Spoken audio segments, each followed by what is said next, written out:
In a sunny meadow, a playful green dragon prepares to unleash the most unexpected and hilarious sneeze with his big eyes full of mischief.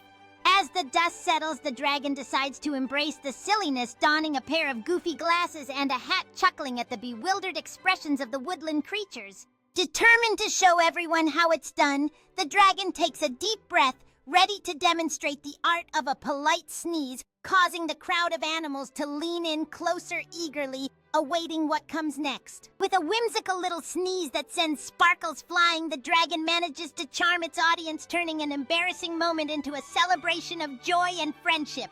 Embracing its newfound fame, the dragon takes center stage, ready to entertain as all the woodland creatures join in attempting to recreate the hilarious sneeze, leading to a cascade of giggles and friendly chaos.